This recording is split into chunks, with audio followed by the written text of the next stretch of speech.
राजा ने अपने मंत्री से पूछा। संसार में बहुत से लोग नास्तिक भी होते हैं जो भगवान को नहीं मानते। तो एक राजा ने अपने मंत्री से कहा, क्या भगवान होते हैं? तो मंत्री बहुत बुद्धिमान था, इसने पूछा क्या भगवान होते हैं? तो मंत्री ने विचार किया कि मैं इससे पद में छोटा हूं, मैं यदि इसे कोई जवाब कड़क करके दूंगा तो इसे अच्छा नहीं लगेगा। तो मंत्री ने कहा, बोले महाराज आप कितनी हल्की बात करते हैं, भगवान होते हैं? अरे ये तो हमारे गांव के किसान का 5 वर्ष का बेटा बता देगा कि भगवान होते हैं या नहीं होते हैं। 5 वर्ष का बेटा किसान का बता देगा कि भगवान होते हैं कि नहीं होते। तो राजा को बड़ा आश्चर्य हुआ, औत्सुक्य हुआ कि ठीक है, तो तुम उस किसान के बेटे को बुलाओ, मैं उससे पूछना चाहता हूं कि भगवान होते हैं कि नहीं होते हैं, कैसे मुझे बताएगा। तो गए मंत्री जी और इस किसान के बेटे को पढ़ाया, समझाया, बुझाया और लेकर के राज दरबार में उपस्थित कर दिया। राजा बैठा था राज सिंहासन पर। जैसे ही उस छोटे से बालक ने प्रवेश किया तो आते ही उसने पूछ लिया, कहा, बोले बेटा बताओ क्या भगवान होते हैं? तो वो छोटा सा बालक टेढ़ी टेढ़ी भ्रुकुटियों से राजा को देखने लगा।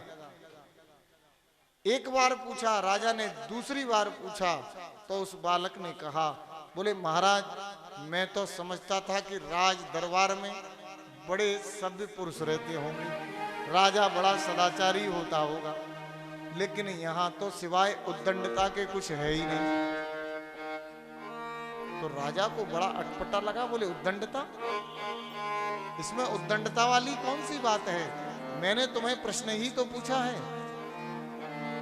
तो उस छोटे से बालक ने कहा, बोले राजा जिससे प्रश्न पूछा जाता है वो सम्माननीय होता है, गुरु होता है। मैं दरबार में आकर के खड़ा हुआ, ना तो तुमने मुझे जल के लिए पूछा, न किसी भी सम्मान के लिए तुमने मुझसे कुछ भी कहा और सीधे प्रश्न दाग दिया, ये कोई मर्यादा है? तो राजा को पश्चाताप हुआ, क्षोभ हुआ, कहा बोले ये बात तो सही है, लेकिन कोई बात नहीं, क्षमा कर दो, बैठ जाओ, बताओ क्या करना है, पहले हम तुम्हारा आतिथ्य कर लेते हैं, बताओ तुम्हारा क्या आतिथ्य किया जाए। तो उस बालक ने कहा, बोले देखो अब तुम ज्यादा कुछ मत करो, मेरे लिए 1 गिलास दूध मंगा दो। तो 1 गिलास दूध जो है उस किसान के बेटे को दिया गया। तो वो क्या करने लगा कि दूध उस गिलास में उंगली डालता है और बाहर निकालता है। तो राजा ने पूछा, बोले बेटा तुम ये क्या कर रहे हो, तुम बार बार उंगली डालते हो दूध में और बाहर निकालते हो। बोले मेरी माँ कहती है कि दूध में घी होता है, तो मैं ये देख रहा हूं कि इस दूध में घी है या नहीं है। तो राजा को हंसी आ गई, बोले बेटा दूध में घी होता है, लेकिन ऐसे थोड़ी ना दूध से घी निकल आएगा, पहले दूध को तपाना पड़ेगा, फिर उसको जमाना पड़ेगा, फिर उसको मथना पड़ेगा, फिर उसको अग्नि पर नवनीत करना पड़ेगा, तब उसमें से घृत प्रकट होगा। इस तरह से दूध से घी थोड़े ही निकल आएगा।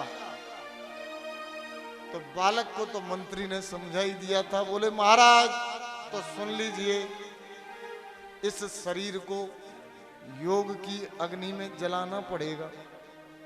उस परमपिता परमात्मा को प्रकट करने के लिए योग की अग्नि में इस शरीर को जलाना पड़ेगा। धैर्य और समता के जामन से जमाना पड़ेगा, विचार की मथानी से इसको मथना पड़ेगा, और भगवान की भक्ति से इसको नवनीत करना पड़ेगा। साधु पुरुषों के संग से, गुरुओं के संग से जब इसको नवनीत किया जाएगा तो इसमें ज्ञान रूपी घृत प्रकट होगा, और उस ज्ञान रूपी घृत से दीप जलेगा। उस दीप के प्रकाश में उस परम पिता परमात्मा कमल नयन अधोक्षज श्री भगवान का दर्शन होगा। इतना कहते ही राजा गदगद हो गया। बोले ये बालक तो बहुत विद्वान है। प्रसन्न हो गया राजा और दूसरा प्रश्न दाग दिया। कहा बोले बेटा मेरी समझ में आ गया, मैं भ्रमित था कि भगवान होते हैं या नहीं होते हैं, लेकिन तूने सिद्ध कर दिया कि भगवान होते हैं। तो वो बालक भी प्रसन्न हो गया। बोले राजन समझ में आ गया, भगवान होते हैं? बोले हाँ होते हैं। और कुछ पूछना है? बोले हाँ ये पूछना है कि भगवान होते हैं तो करते क्या हैं? भगवान होते हैं तो क्या करते हैं? तो वो बालक फिर हंसने लगा। बोले राजा तुम्हारी उद्दंडता गई नहीं। बोले इसमें क्या उद्दंडता की बात है, मैंने प्रश्न ही तो पूछा है, तुम बार बार मुझे डांटते क्यों हो? मैं राजा हूं। बोले तुम राजा हो लेकिन शिष्टाचार तुम्हारे अंदर नहीं है। अरे मैंने तुम्हारे पहले प्रश्न का उत्तर दिया। बोले हाँ दिया। तो बोले गुरु कौन हुआ? बोले गुरु तो तुम ही हुए। तो गुरु नीचे बैठा है और शिष्य ऊपर सिंहासन पर बैठा है, ये कहाँ की मर्यादा है? तो राजा को थोड़ा सा मन में पश्चाताप हुआ। बोले बात आप सत्य कह रहे हैं, क्या तुमने कथाएं नहीं सुनी? गुरु के आने पर राजा राज सिंहासन छोड़ देते हैं। तो राजा ने भी आज राज सिंहासन छोड़ दिया और उस छोटे से बालक को राज सिंहासन पर बिठा दिया। और वो बालक भय को त्याग करके उस राज सिंहासन पर दोनों सिंहों पर हाथ रख करके बैठ गया और मंद मंद मुस्काने लगा। कहा राजा से पूछो तुम्हारा क्या प्रश्न था? कहा बोले भगवान मैं ये पूछना चाहता हूं कि भगवान होते हैं तो क्या करते हैं? तो वो बालक जोर जोर से हंसने लगा। बोले राजा तुम तो निरे मूर्ख ही हो, अब भी नहीं समझे कि भगवान क्या करता है? बोले मैं नहीं समझ पाया। बोले तेरे जैसे मूर्खों को राज सिंहासन से नीचे उतार करके खड़ा कर देते हैं और मेरे जैसे दीनहीन को राज सिंहासन पर ला करके बिठा देते हैं, यही तो मेरे भगवान करते हैं। भगवान तो इतने दयालु हैं, इतने करुणा के सागर हैं कि रावण और विभीषण दोनों का कल्याण किया। कैसे किया? गोस्वामी जी कहते हैं कि खीजे निज पद देत हैं। शत्रुता की थी रावण ने तो अपना चरण की भक्ति उसको दे दी कि खीजे निज पद देत हैं और रीजे देत हैं लंक। विभीषण ने प्रसन्न किया, लंका का राजा बना दिया, और रावण ने बैर किया तो अपने चरण की भक्ति दे दी। तो कैसी सरकार है?